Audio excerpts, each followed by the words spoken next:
I just had a fly land on my fucking microphone. You little motherfucker, you got some nerve coming in here landing on my microphone while I'm trying to do the Steve Austin show. Boy, if I could talk to this motherfucker, I could ask him some fucking questions. Well, why don't you go ahead and ask me questions, you son of a bitch? Fly, is that you talking to me, or have I gone absolutely fucking crazy? Yeah, it's me. And don't call me Fly, call me Mr. Fly, motherfucker. You talking to me? You're goddamn right I'm talking to you, you son of a bitch, and I said call me Mr. Fly. You got any questions, start asking me, because I'm getting a little bit tired of your attitude. This is a motherfucker. Here I am on the Steve Austin show talking to a fly. Mr. Fly, do you mind if I ask you a couple of questions? Well, go ahead and fire off. I guess I'm honored to be talking to you. I want to thank you for joining the Steve Austin show. Yeah. Go ahead and ask the fucking questions. I ain't got all day, dipshit. Mr. Fly, where do you come from? How long have you guys been here? Is it true that you only have a lifespan of, I don't know, what was it? Is it 40 days or whatever? Where did flies originate? You are dumber than you look. We've been around forever. Your ancestors, the Cro-Mags and the Neanderthals, would hit us with clubs and try to kill us. You mean flies and humans have been feuding before the Hatfields and McCoys? The Hatfields and McCoys ain't got shit on us. We've been feuding with you guys from day one. You guys think you're so fucking tough, you started hitting us with clubs, and then you turned that into the fly swatter, designed to smush us, crush us, destroy us. We will never stop torturing you. We will never stop bothering you. Goddamn, Mr. Fly, tough words. Tough words. I didn't know that we had pissed you off, so it got... What do you mean? How would you feel if we walked around with clubs and beat the shit out of you? Pretty good point, Mr. Fly.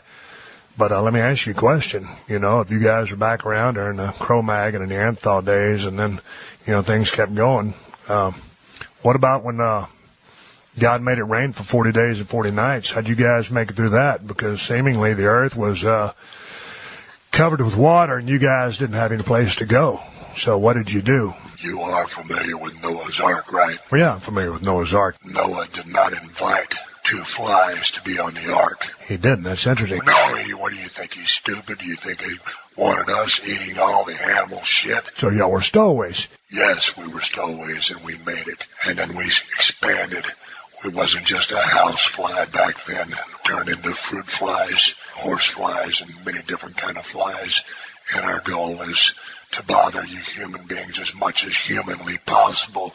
No pun intended. That's very interesting, Mr. Fly. And you do seem like you have quite a bit of animosity built up towards the human race. And, you know, I could ask you a million questions, but, I mean, I got to go, and I'm going to go take a shower and get ready to go do Redneck Island and all that other stuff. I still can't believe that I've talked to a fly, but, you know, if you're around later, maybe we can, you know, chit-chat again. And shit, man, I might even have a couple shots of tequila later, man. It'd be quite something for you and me to have a drink together. I mean, do flies drink?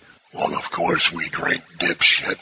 We get just as thirsty as you do. What are you, a fucking idiot? Now, listen, Mr. Fly. I just asked you if you'd like to have a fucking shot of tequila with me, and you're starting to cuss me like a motherfucker. And I'm going to tell you right now, there's a lot of things that you're going to do, but one of them is cuss me like a motherfucker here in my own crib.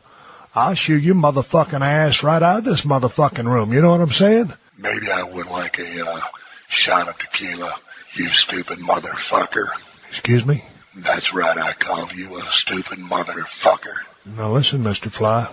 I told you once, and right now I'm telling you for the last time, there ain't gonna be too many more motherfuckers in this place. You know what I'm saying? Because you ain't gonna come in here in my room that CMT's paying for and shit all over my tequila, my limes, and call me a motherfucker and get away with it. That's a goddamn thing that you ain't gonna do. Well, you piece of shit. If you think you got some guts and you want to take on Mr. Fly, why don't we just step outside and fight? You want to step outside with Steve Austin and fight toe-to-toe? That's exactly what I said. You know what? I got a better fucking idea. Why don't we do this motherfucker in a goddamn squared circle, Mr. Fly, you mealy-mouthed prick? Mr. Fly, I'm calling you out right now. You want a piece of me? Say yes or no. Yes. Do you want to fight? Yes. Do you want to wrestle inside the squared circle? Yes. Well, I'm picking the goddamn town. It's going to be Chicago. The building's going to be the Rosemount Horizon, the best building for wrestling in the United States of America. Okay, I'll be there. All right, this is Steve Austin signing off for now. When I pick up, it's going to be you and I and the Steve Austin Show Wrestling Federation, and we're going to have round fucking 2. And brother, here we are in Rosemount Horizon in Chicago, Illinois. The match no one thought would ever happen is happening right this very moment. Coming to the ring from Manzanillo, Mexico, weighing in at 1.5 milligrams, Mr. Fly. Mr. Fly has made it ringside. I wonder if we might get a few words with you. Mr. Fly, what kind of match are you looking for out of Mr. Steve Austin? All I know is that when Steve Austin steps through those ropes, he stepped through those ropes for the last time. I am sick and tired of the human race picking on me and my kind. Steve Austin represents the worst of the human race in the worst way possible. All of the qualities that he embodies suck ass. He is a zero. He is a nobody. He has accomplished nothing, and he will never accomplish anything even after this match, because I will destroy him. It is not only my goal to defeat him, but to crush him as a human being, as a man, and wash away any memory that any other human beings have of this stupid piece of trash. I will destroy Austin. Strong words from Mr. Fly. Strong words indeed. And here comes our other combatant to the ring, Steve Austin.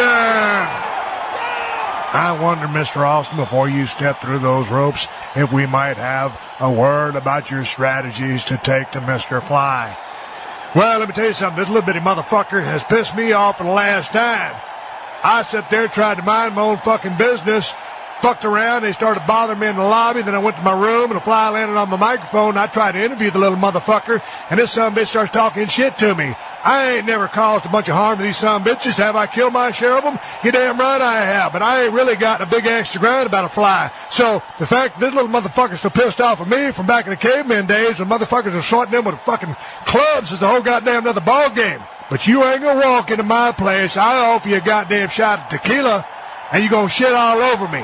So this motherfucker gonna get what he got coming to him, and that's all I got to say about that. And with both men in the ring, well, one man in a Fly in the ring, the referee starts the match. And the Fly and Austin pace in the ring. Austin, seemingly the stronger of the two, certainly. The Fly, much quicker, much more agile. How will this story unfold? And they lock up. Austin with a headlock. Fly pushes him to the ropes. Elbows, couple of elbows to the drum of Austin. Sends Austin in. Wham! Big tackle by Austin on the Fly. The Fly drops down. Austin hits the rope, crosses the ring. Arm drag. Hip tosses Austin. Oh! Follows it up with a drop kick. Austin out of the ring and on his ass. Oh my God! Look what the Fly has done to Austin. Austin confused, bamboozled, flabbergasted on the apron of the ring. He doesn't know what hit him. Austin clearly underestimated this Fly. Ties up the Fly, marches the Fly right back into the corner. Austin opening up again, a whoop ass on this Fly's knuckles, feet flying everywhere. The Fly down in the corner. Austin stomping a mud hole in this Fly and walking it dry. Austin pulls the Fly up in the turnbuckle. Irish whips him across the ring to the other turnbuckle. Charges the Fly, clothesline on the Fly. The Fly in pain, definitely in pain. Austin working the wing.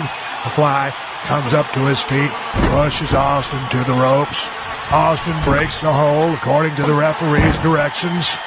Back to the center of the ring. Austin, the Fly, lock up. Austin with an arm drag on the Fly, goes back to the wing hold. Austin's game plan clearly is to work this Fly's wing. Austin picks the Fly up and slams him to the ground. Austin going to the turnbuckle. The second turnbuckle, drops a big elbow on the Fly's wing. This Fly may not make it past the 5-minute mark.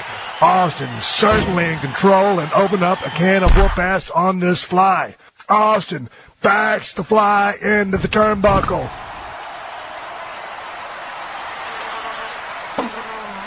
The Fly sticks his head from underneath the ropes. Referee stops the attack of Austin, separating the two. The Fly comes out, spins the referee around. Oh, reverse mule kick to the jimmies of Austin. The Fly has cheated a low one. That one certainly down around Saskatoon, and Austin is down. Here comes the Fly, shakes off the wing. The wing has definitely been damaged by Austin. Fly starts to work the neck of Austin. Maybe this is a strategy to go to the weak link of Austin. He's working the neck. He's got him in a modified cravat. Austin trying to come out. Austin with a couple of elbows, hits the ropes. Oh, big elbow by the Fly. And Austin goes down with a thud.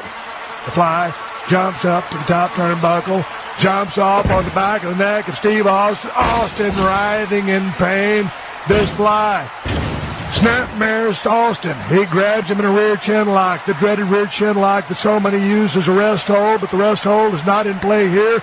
This is a working hold employed by the Fly, and he's got a surmountable amount of pressure on the neck of Austin. Austin trying everything that he can do to come out of this, comes to his feet. Clearly the crowd behind this young Steve Austin, this fiery young meat baby face from Victoria, Texas, and he gives a couple of elbows to the ribs of the Fly, a couple of more elbows to the ribs of the Fly, takes off, hits the ropes, ducks a clothesline of the Fly, ducks an elbow. Oh! The Fly has Austin in the iron claw. Austin in the claw, Fly in control. Here what we have here, folks, Austin is in trouble. This Fly has Austin in the dreaded claw, made famous by Baron Von Raschke and the Von Erich family from Texas. What's going on here, folks? What's going on? Austin bleeding from the temples. Somehow, some way, Austin has been busted open by this Fly. Is it the pressure? What happened to Austin's head? The Fly in control. Austin losing blood, losing consciousness. It looks like it could be all over for Austin. This crowd is going crazy. Referee moves in to check the arms of Austin. Picks up the arm. Austin drops the arm. He's on his feet, but he's dead on his feet. He's unresponsive. Referee picks up the arm. The arm falls again. He's going to pick up the arm for the third time. If the arm drops this time, it's all over. The Fly will win the match. Referee raises the arm. The arm falls. Oh, halfway down. Austin raises his arm up. He's down, but he's not out.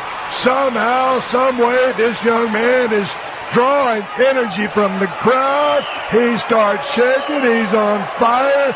It's Katie bar the door. This Donnybrook is about to turn into a Pier 6 brawl. Austin elbows, hits the goddamn ropes.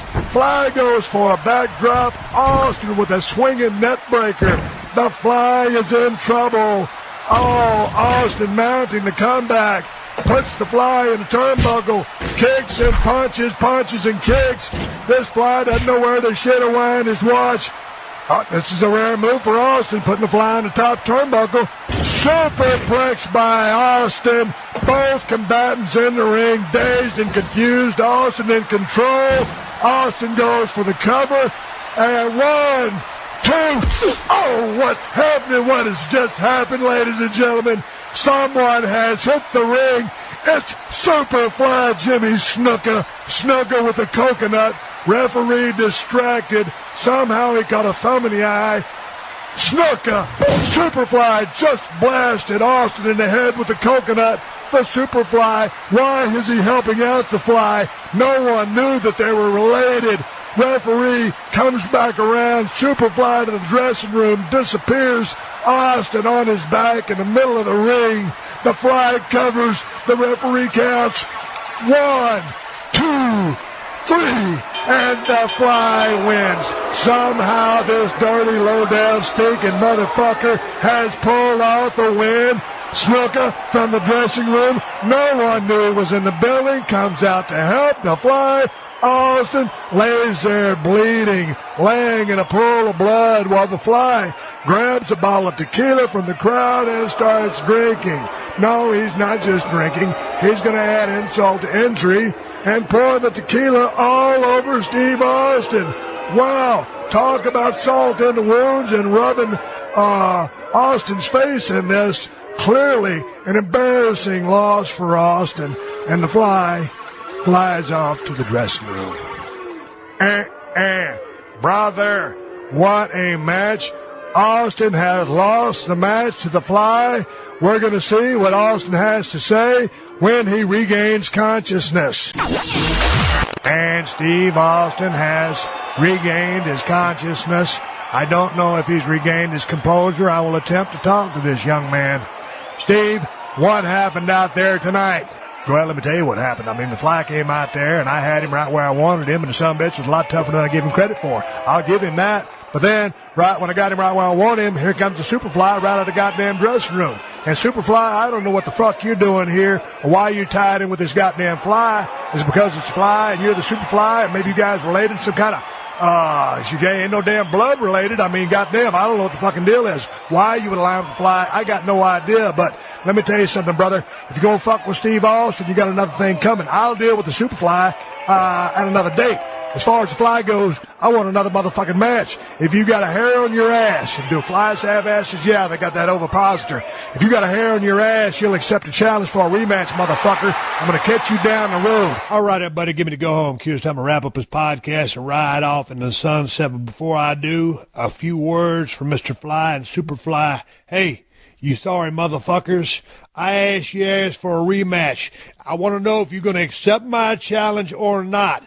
You got WrestleMania 33 coming up. It's going to be one of the biggest events in the history of professional wrestling. Yeah, that's right, because we don't do sports entertainment over here at the Broken Skull Ranch. Listen, motherfucker, last time you had to cheat to win. You made it personal. You brought in the Superfly. You brought in family. Well, motherfucker, this time I'm bringing family. I'm going to make it 2-on-2. It's going to be Mr. Fly and the Superfly versus Steve Austin and Ted Fowler 361. Hey, put that in your think tank, motherfucker. Think about it real good and get back to me. If you want to settle a score one more time, settle it for good, you know how to find me, goddammit.